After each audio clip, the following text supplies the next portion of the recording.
onaangename ervaring. Ek het glad nie daarvan gehou nie. Maar gelukkig nog in die tye toe jy alwetend was, jonk en alwetend. Ja, maar toe kom daar 'n klompie jare later 'n insig. Ja. So dis nou waartoe ek op pad is. Ek meen, jy nou toevallig, jy nou die pos van kommunikasie, maar ek kan nie, dit is soos om die buurman aan te stel om vir jou vrou te vertel wat moet hy sê, jy weet, so. Ja. Okay. Ek probeer om my buurman se vrou heeltemal uit te laat.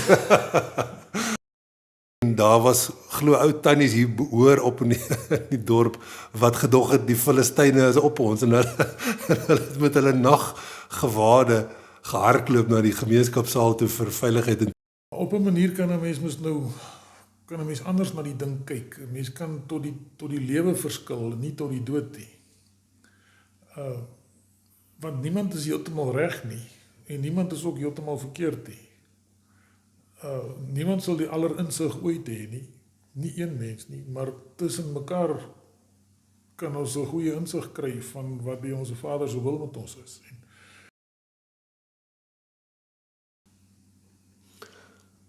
welkom terug by nog 'n episode van die Orania Dorpsraad in gesprek met 'n Oranier.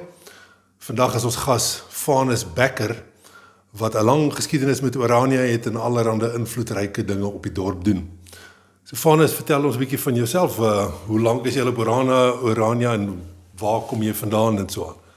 Ek is so bietjie meer as 12 jaar terug het dit so gebeur, ek glo die liewe Vader het so beskik het ons toe die garage kon gekoop kry en die geboue, 2 verskillende mense en so dis nou is al 'n rukkie, 12 jaar is so al vir groot getal, 'n goeie getal. Ek het nou nie baie het gebeur intussen. So dit was interessant. Toevallig, ek dink dat sommer in 'n snaakse ou storie. Ek dink miskien een van die Boshoff broers het my, die huidige Boshoff broers het my vertel dat daar vroeg in Orania, in die 90's of so, was daar 'n ou wat die opsigter was by die volstasie en wat daar in 'n karavaan geslaap het. En toe het hy een of ander onverskilligheid gepleeg en toe daar 'n brand uitgebreek terwyl hy geslaap het in die aand. Sy kers het in die brand geraak of iets. En toe tot so mate dat daar gasbottels is wat toe begin ontplof in die brand. En daar was glo ou tannies hier hoor op in die dorp wat gedog het die Filistyne is op ons en hulle het met hulle naggewade gehardloop na die gemeenskapsaal toe vir veiligheid en toe sit nou eintlik net die brand daaronder. Het jy al daarvan gehoor? Ek het nie soveel detail gehoor nie, maar ek kan nogal dink dit moes 'n verskriklike pandemonium gewees het, want dit moes nou 'n rustige plek gewees het, nie min gebeur en almal het eintlik seker iets vreesliks verwag al die meeste van die tyd. So dit moes 'n ervaring gewees het. En so jy het van die begin af, met dis die eerste betrokkenheid, besigheidsbetrokkenheid wat jy toe met Orania was die volstasie. Ja, dis die eerste keer in 2013. Ek het voor dit so 5 jaar lank gekyk na intrede. Ek het intrede gesoek want ek was nog altyd geïnteresseerd in Orania se bestaan. Ek het maar so groot geword. Dis my mense.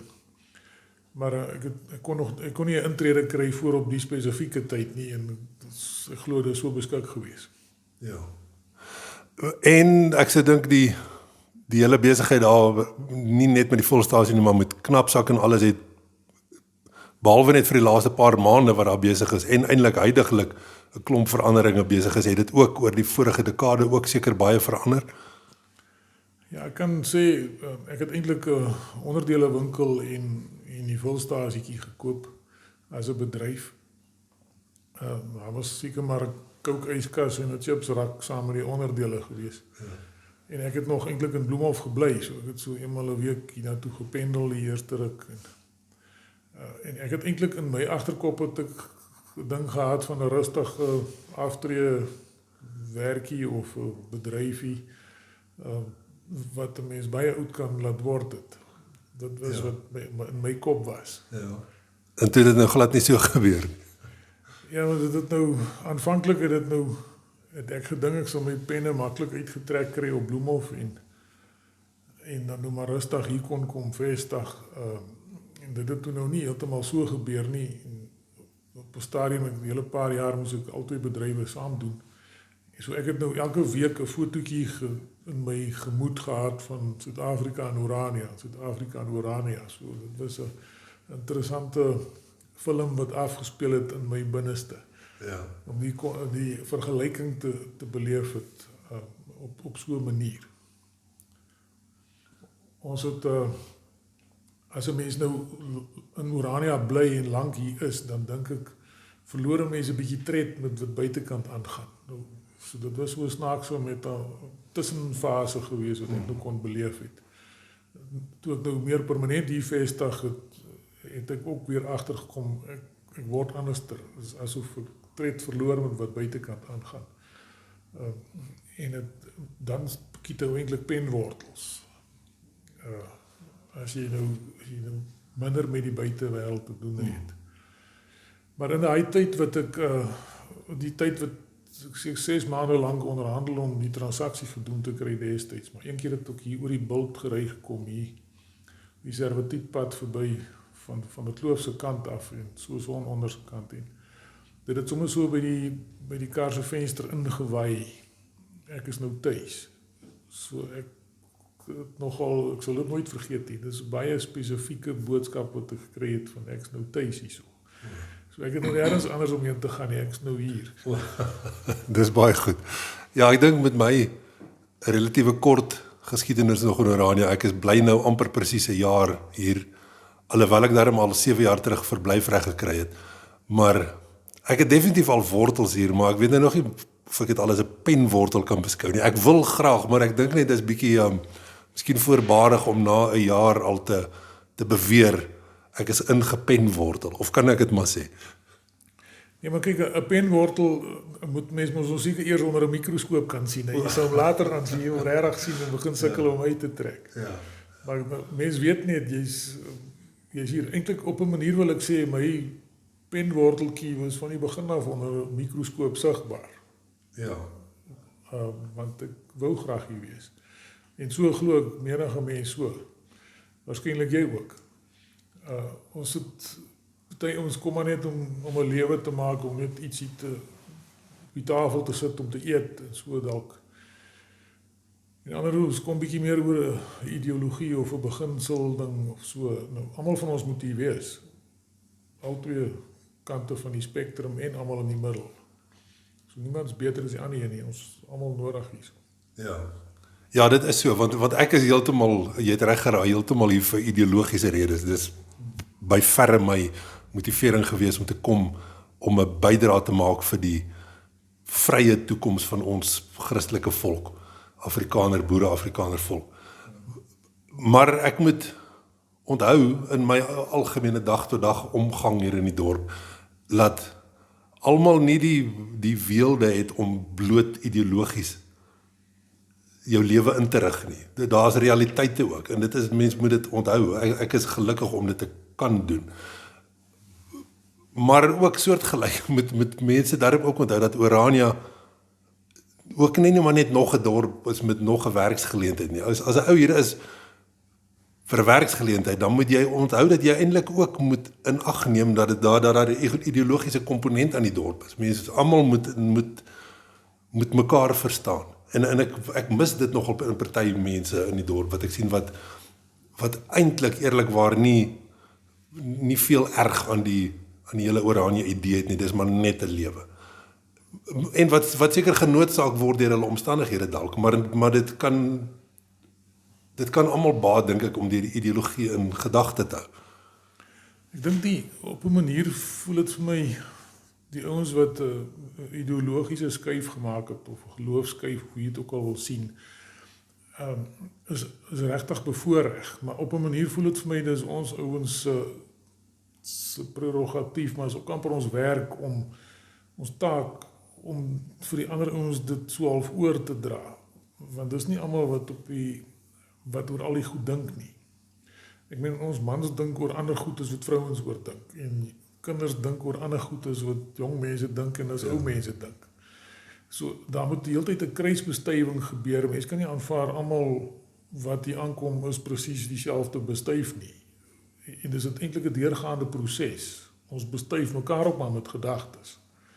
Niemand het ooit klaar gedink nie, het ooit die aller gedagtes gehad nie. So, dit is amper 'n stuk lekkerte wat binne in die stelsel is wat ons onsself kan toeëien en dit met liefde omarm en dit met vreugde doen, is om hierdie kruisbestuiving met mekaar te doen, sonder dodelike kritiek en die tipe ding.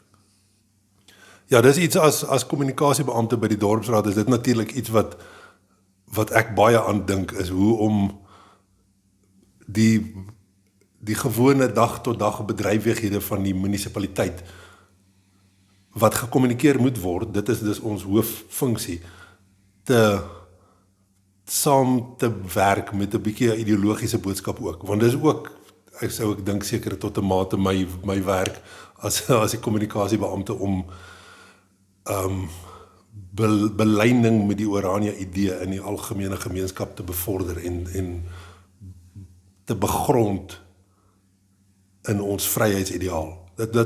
Dat mense dit net, soos jy sê, as ons kruisbestuif en almal dieselfde einddoel in gedagte hou. Want dis ook selfs miskien met baie van die, dalk veral onder baie van die ideologiese inwoners, is daar ernstige meningsverskille oor details van waarna toe ons op pad is. Of nie van waar, hopelik net van hoe ons op pad is na dieselfde eindbestemming toe.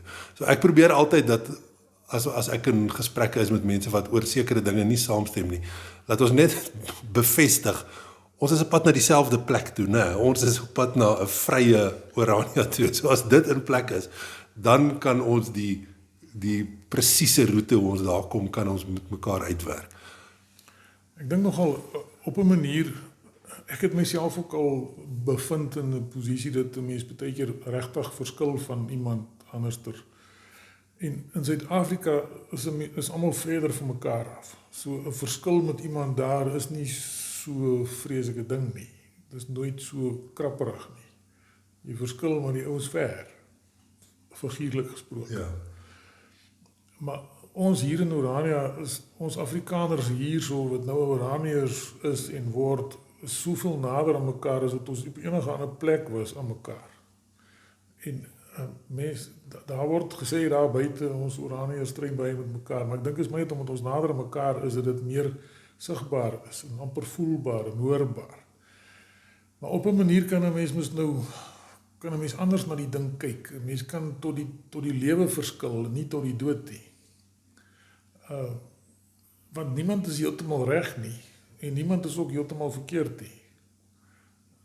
Niemand sal die allerinsig ooit hê nie, nie een mens nie, maar tussen mekaar kan ons 'n goeie insig kry van wat die ons Vader se wil met ons is. Maar ons moet op 'n manier 'n stuk oopheid hê om die ander ou te hoor, en ek is dalk nie heeltemal reg nie, hy kan dalk reg wees. As ons uitgangspunt net so is, van die ander ou kan dalk ook 'n bietjie reg wees. Dan gaan ons al ver eind gevorder het om tot die lewe te verskil. Ja, dit is goed gestel, tot die lewe te verskil. Omdat ek 'n kommunikasiebeampte vir die dorpsraad is, moet ek natuurlik probeer goeie bande hou met enige iemand in die dorp, selfs ouens wat van my of van die owerheid verskil.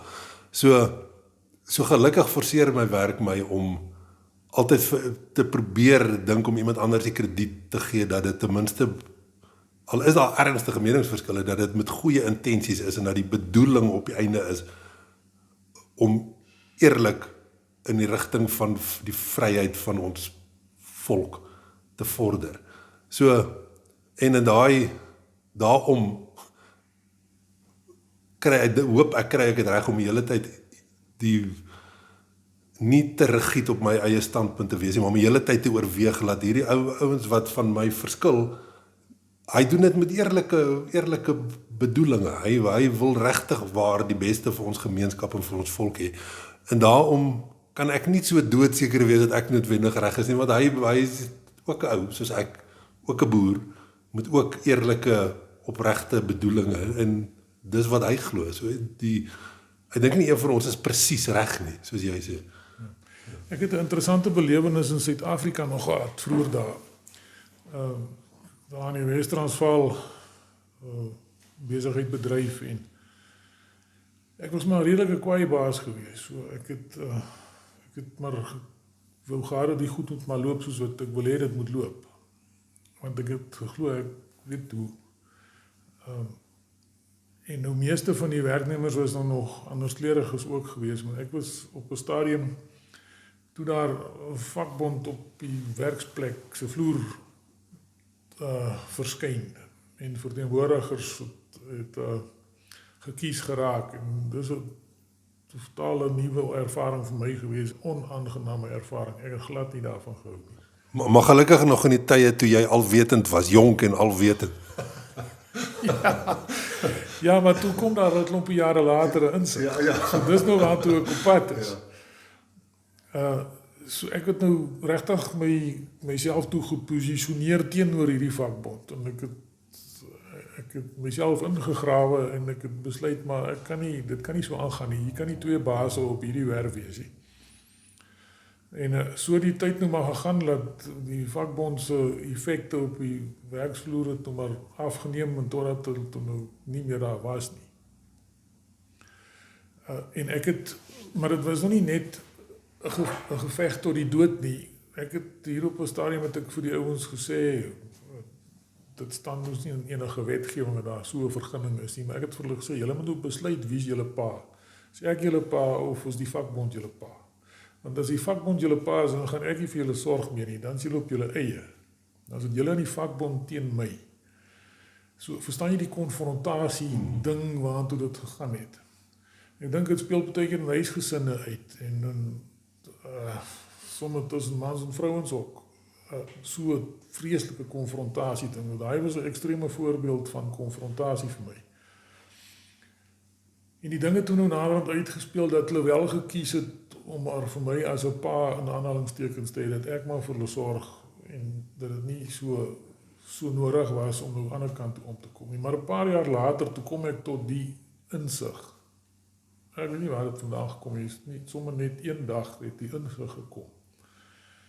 Dat ek was so streng dat hulle geen opsie meer gehad het nie. Hulle is so bang geraak vir my dat hulle nie meer met my wou praat nie. En toe het hulle nou maar die vakbond gekry om 'n bietjie van 'n spier te kry van 'n aard. So dis my 'n verskriklike snaakse insig wat ek gekry het, maar ek dink ek's reg geweest. Dit was die regte insig. Dat ek dit eintlik veroorsaak het sonder dat ek dit wou. So ons in konfrontasie goeters, as jy kyk na huwelike, mens kan tot die dood beklei of tot die lewe verskil. Ja. En opmaak elke keer. Op enige gebied. Dit sal 'n werksplek wees, dit sal tussen vriende wees, dit sal tussen politieke partye wees, wat ook al. Maar dit was vir my 'n groot insig gewees om te besef het, maar ek baie keer dan is ek so seker van my saak, dat ek presies reg is.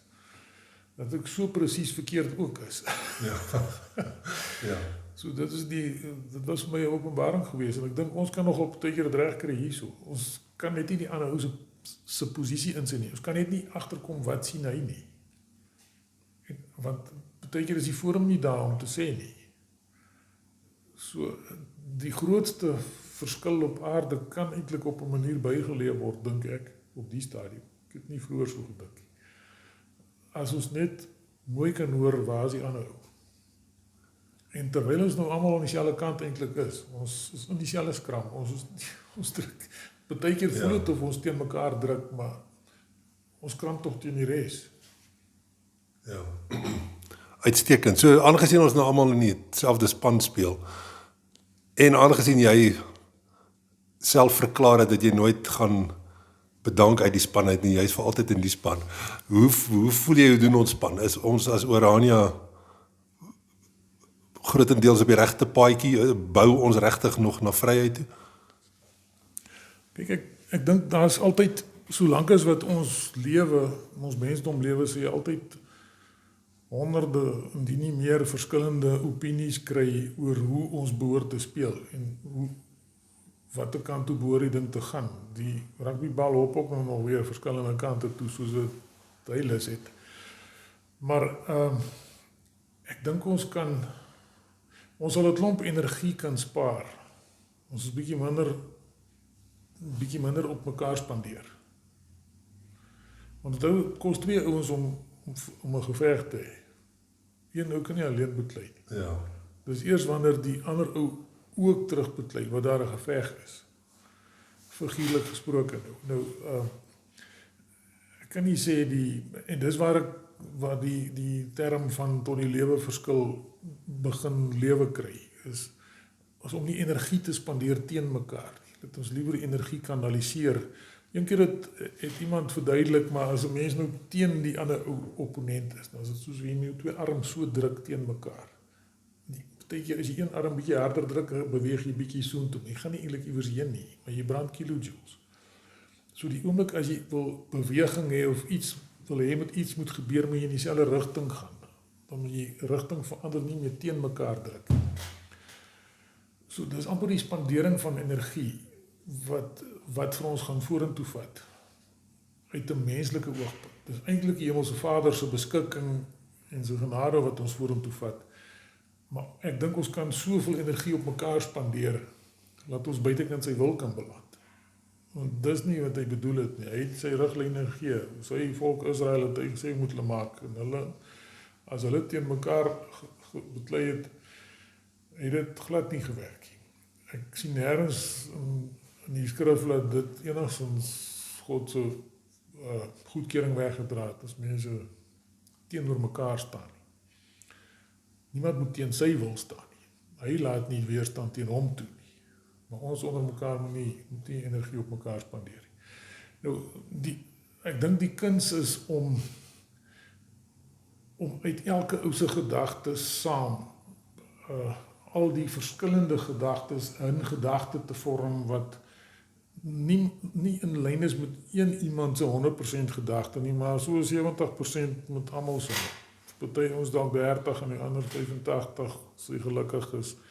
Maar as ons 100% belyning gaan verwag van mekaar, gaan ons nie kry nie. Ons nie te kry nie. Maar as ons tevrede is met minder en selfs 'n klein bietjie van 'n rigtingverandering toelaat. Ons kan maar hierdie kant om die koppie ook gaan, ons hoef nie spesifiek bo oor die koppie te gaan of 'n tonnel onderdeur te grawe nie. Ons kan op 'n ander manier ook uit. Ja. So dis maklik om nou te filosofeer oor die goed, maar om dit nou elke dag prakties te doen is nou 'n ander storie, maar dit voel vir my dis amper ons vertrekpunt. Wat is ons verstekposisie?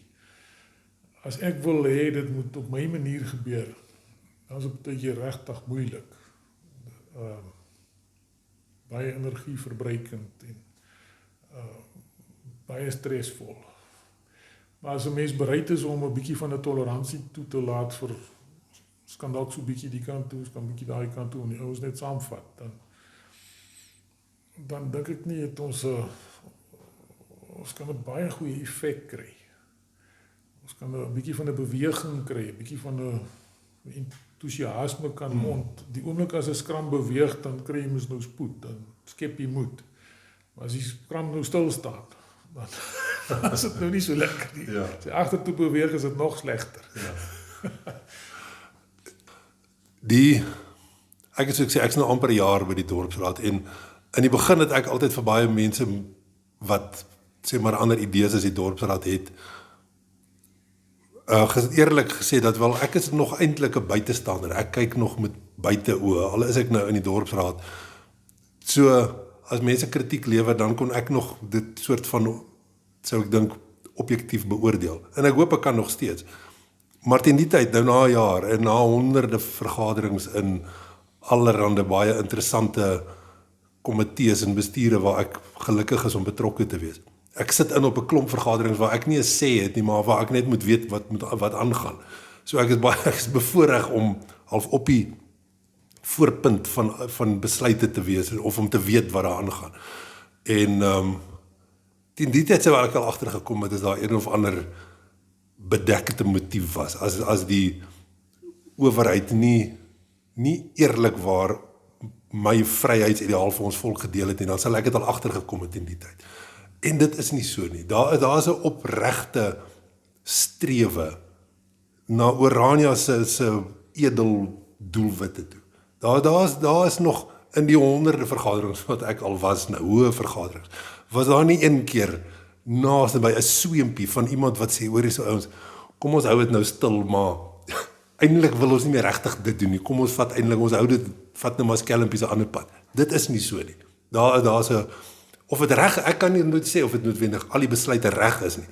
Maar die besluite is met 'n eerlike, opregte motief geneem. Dit kan ek sê teen die tyd. Ja, dis 'n interessante ding. My gedagtes kom maklik terug na hoe dit in 'n verhouding tussen 'n man en 'n vrou gaan. As ek weet daar's baie ons, ek het al 'n paar van hulle hoor sê wat hy het gesê, hy het sy vrou beloof dag toe hulle getroud is, hy's lief vir haar en hy sal haar skriftelik in kennis stel as dit nie meer so is nie. Intussen moet sy nie enige kommentaar van hom verwag in die terme nie. Ja. Dis bietjie baie gevra, dink ek, vir menslike bestaan, Ja. veral vir vroulike bestaan. Maar daar's iets te leer uit dit uit. Ek kan, 'n ding wat ek nogal mee gekonfronteer was al in my dae is, met die heel beste motiewe het ek verskriklik sleg oorgekom en het ons my hopeloos verkeerd verstaan. Met die heel beste motiewe. Ja. So my motiewe tel nie. Hoe ek het nog self beoordeel is seker nog meer subjektief. Maar dis amper daai oorkom en wat die ander ou hoor, want hulle sê mos nou in groot kommunikasie gurus verduidelik van die ander ou moet eintlik herhaal wat hy gehoor het en dan moet jy kan sê ja, dit is wat ek gesê het. Amper in daai tipe ding. So, jy is nou die kommunikasiebeampte, jy sal waarskynlik vir ons kan leer hoe om dit te doen. Ja, ek probeer myself nog leer, maar ja, dit is so, dit is nou 'n Engelse gesegde, wat ek seker gou in Afrikaans kan vertaal, is my kliënt, soos jy nou sê, die kliënt is miskien nou soos die inwoner, my kliënt se persepsie is my realiteit.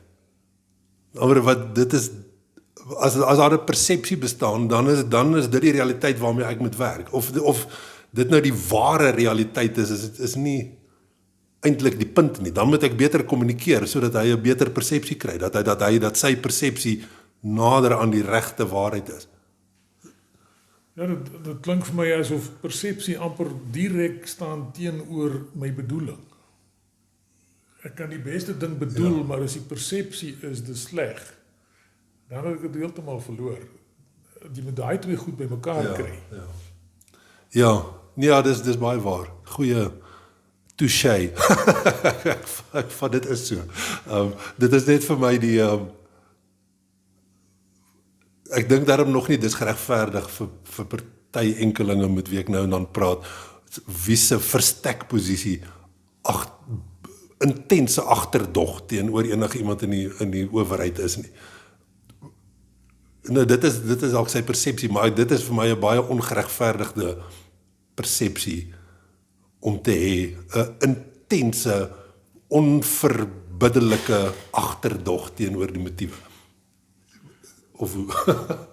Ek het nie ander antwoord nie, net soos ek oor niks anders 'n ander antwoord het nie, maar ek dink dis 'n klassieke voorbeeld van, kom ons sê, vat weer die voorbeeld van 'n man en 'n vrou. Die man het met sy heel beste bedoelings, hou hy langs die pad stil en hy help 'n ou wat sy petrol opgeraak het. En hy's 'n uur en 'n half later by die huis is wat hy daar moes gewees het. En hy sê niks. En die vrou is vuurwarm.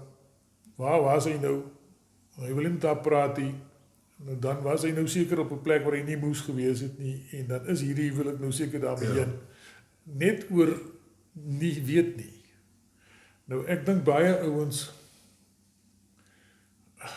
baie mense, nou onthou ek kyk maar na hierdie mikroskoop, dis amper of ons 'n proefbuis van die wêreld is. Want ons kan mekaar raak sien.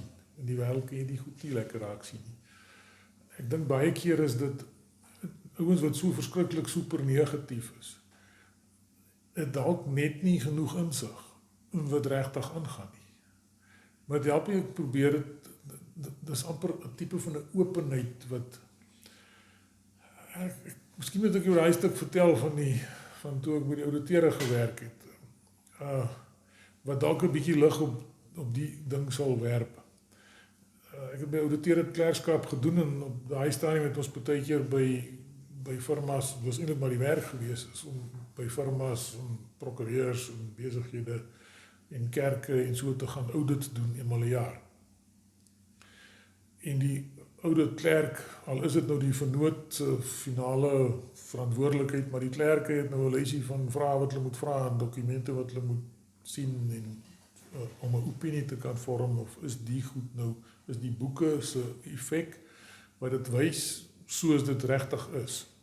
Baie van dit is gebaseer op die idee van op statistiese aannames dat 'n steekproef van 100, as jy 5 items uit 100 uitkies ewe kansig, dan en een van die 5 is anders as die ander, dan behoort 20% van die 100 ook so te lyk. En ek het menige kere as ons by 'n firma gekom het om 'n audit te doen, dan het die mense so 'n koue atmosfeer gekry. Die klerke wie jy geaudit het, wou nie eintlik vir jou goed gee nie. Hulle het net die vrae geantwoord wat jy gevra het. En ek kan nie gehelp het om te wonder wat is hier nou nog? Wat ek nou nie weet nie. En ek het nou nie die ander vrae weet ek nou nie wat om te vra nie, maar hier is dalk 'n slang in die gras en ek weet dit nie. Kan nie rapporteer daaroor nie. Toe gebeur dit na klerkskap dat ek by koöperasie gaan werk en toe kom die ouditeure daaraan en toe word ons geaudit. So dis toe nog net mooi die ander kant van die prentjie. En toe herleef ek op 'n manier, ek dink toe nou by myself, maar hierdie klerke wat nou hier sit, gaan nou so dink soos wat ek gedink het. Toe ek minimum inligting gekry het, toe besluit ek maar ek kan nie sien wat sin dit daarvandaan gaan wees nie. Toe sê ek vir hulle, hoe is die goed wat julle gevra het? Daar is nog, as julle nog goed soek, daar so is, en sê net wat julle nog wil hê. En ek het met daai uitgangspunt hulle alles gegee wat hulle wou gesien het, en meer. En toe sien hulle al die skelmstreke raak. En toe sien hulle wat daar aangaan. En hulle het nooit vir my terugvoer gegee nie, maar ek kon net myself indink, dit moes totaal 'n ander belewenis gewees het, as wanneer jy probeer nie sê nie. Onthou, daar was nou, party ons het nou die motief om nie te sê nie, maar party sê net nie. Party weet nie, moet sê nie. So, ek het 'n paar ander voorbeelde al raak geleef, dat ouens wat buitekant 'n stelsel is, vreeslik krities is. Soos dit in Suid-Afrika ook is. Suid-Afrika is daar baie ons wat baie krities oor Orania is, in die verlede baie meer as nou. Maar soos wat inligting bekend geraak het, is daar minder ouens wat negatief is. En meer wat positief raak. Maar hoe meer ouens weet, hoe meer 'n vrou weet van waar is die man, hy help nou om wat so kar sonder petrol gaan staan het, hoe minder is die wantroue. So daar is hierdie snaakse ding wat die hele tyd gebeur, en mense het nooit 100% reg kry nie, maar ek dink ook nogal 'n bietjie van daar's 'n bietjie speelveld om te gebruik, om 'n effek te kry. En dis gewoonlik dis nie in almal se inisiatief nie. Die vrou wat nou vies is vir die man wat laat is by die huis, sy kan nie eintlik iets aan doen nie. Die bal is eintlik in die man se hande, as hy nou sou die regte goed sê, of betyds sê, of besef sy weet nie, en dit maak haar ongemaklik. Dan is dit sy inisiatief om die ding te ontlont. Maar baie keer is die een party in 'n beter posisie om te ontlont as wat die ander een is, en maar besef dit nie. So, dis 'n lewensding. Ek meen, onthou nou my voorbeeld van as werkgewer, wat die werknemers so streng was, dat hulle maar naderhand 'n plan probeer maak het. Dis altyd een ou wat 'n bietjie meer inisiatief kan neem. Jy kan nie van 'n ou wat in geen posisie is om iets te kan doen nie, jy kan nie inisiatief neem. Miskien net die verkeerde inisiatief.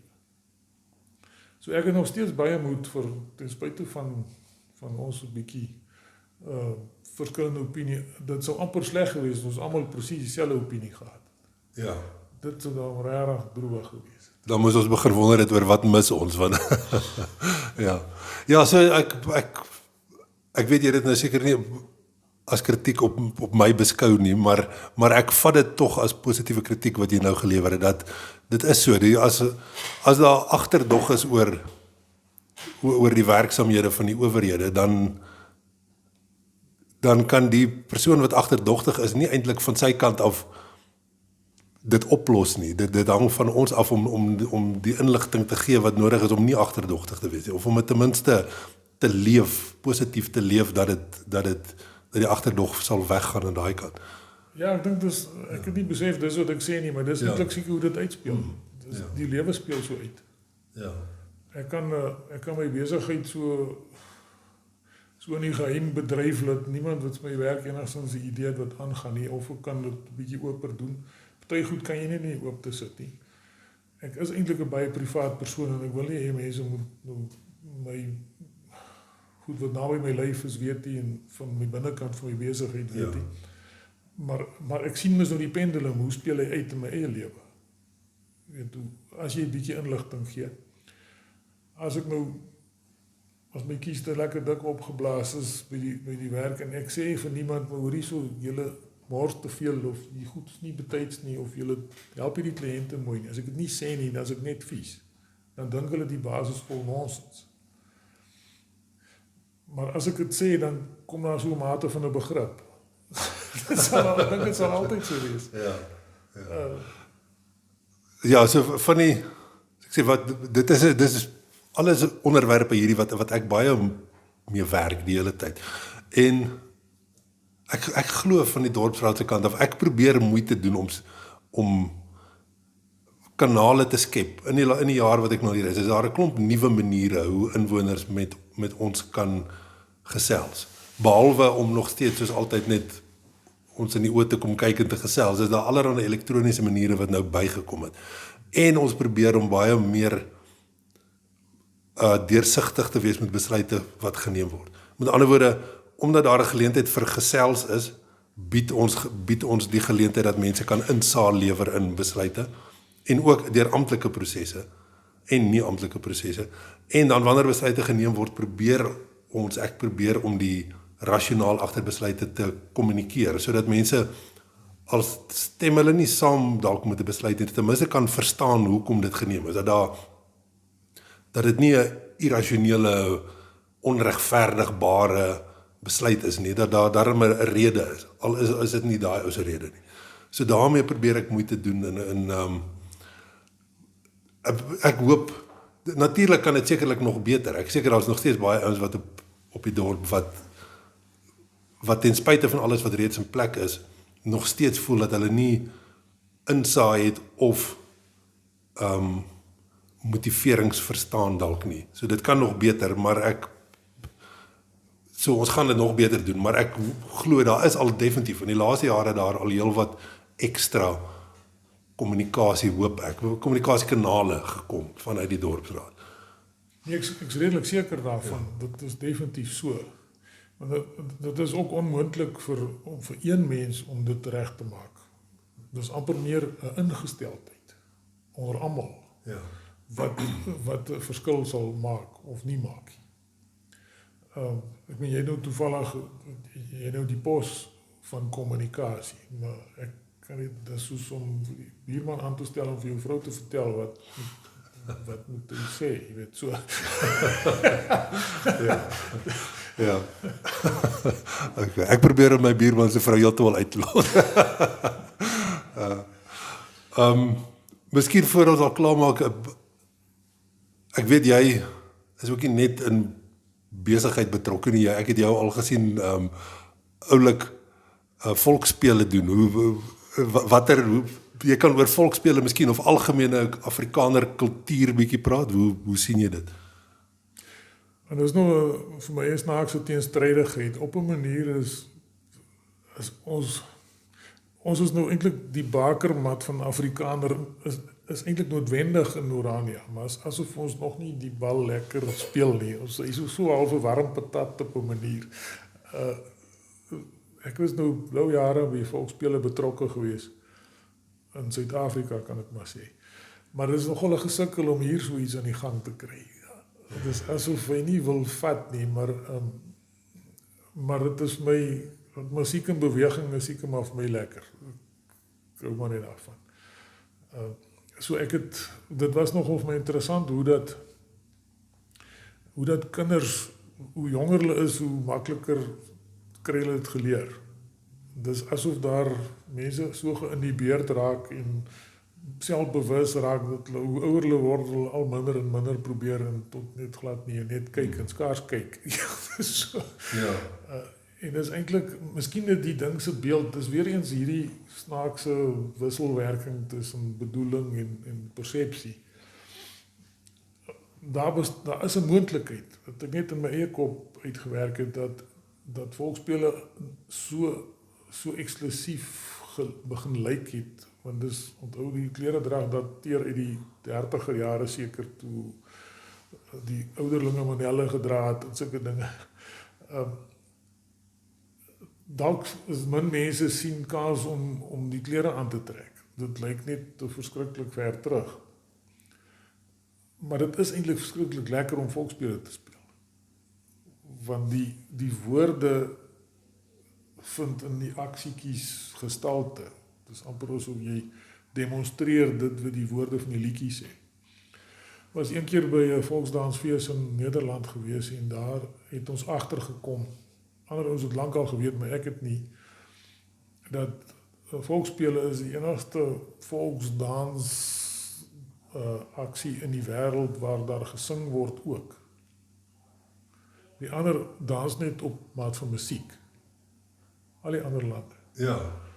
So dis 'n bietjie ander storie, want dan moet jy nog jou asem ook hou en jy moet nog note hou en jy moet, so daar is nogal 'n bietjie van 'n kuns in dit, maar dis wel lekker om die ou storieetjies uit te speel en daar het nogal so 'n paar jaar terug, hoe lang terug was dit nou, 10 jaar terug, het daar 'n paar nuwe speletjies is geskep op bietjie nuwer liedjies, nuwer volksliedjies.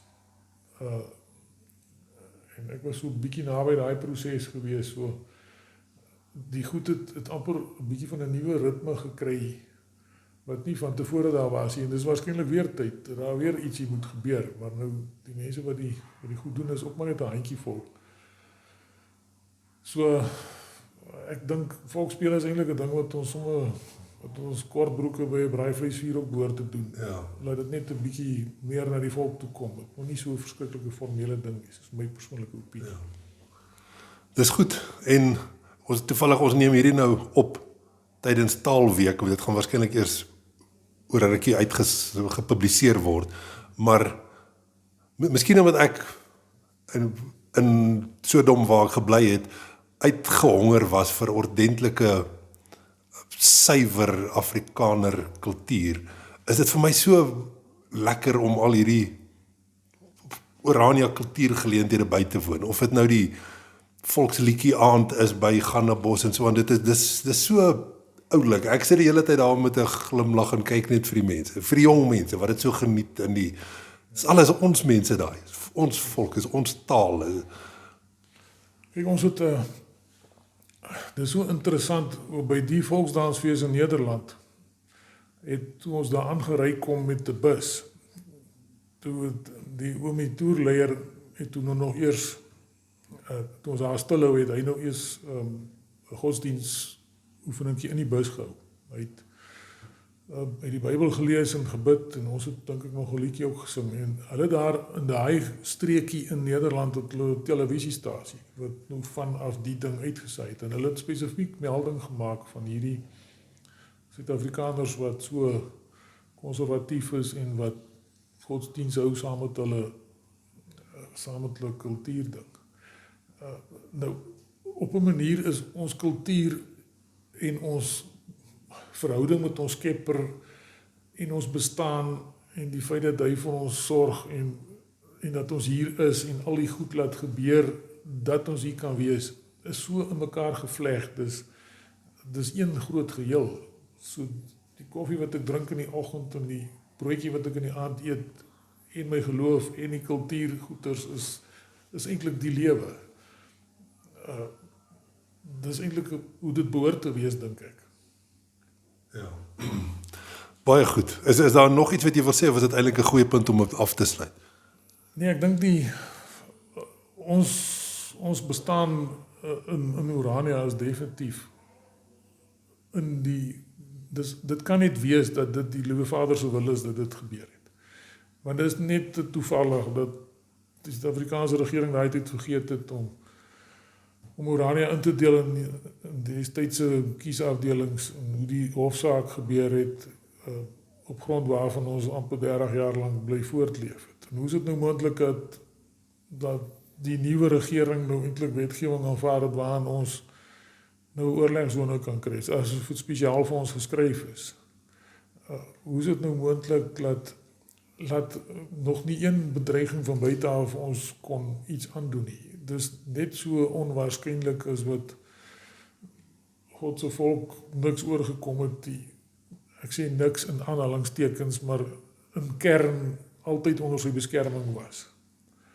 So ons moet net seker maak dat ons regtig onder sy wil is en onder sy beskerming is elke dag. En dan het ons hoegenaamd niks te vrees nie, ook nie eens van ons interne goedjies nie. En dan gaan ons al nader aan mekaar beweeg. As ons verhouding met ons Skepper reg is, dan gaan ons ook hier mekaar kan verskil kry nie. Dankie Vanus, uitstekende geselsie. Ons praat weer binnekort. 'n Klomp invloedryke dinge op die dorp doen. Ek gaan dit net weer doen. Want ek moet ook nog myself kry om te onthou om vir die ding te kyk en nie rond te kyk.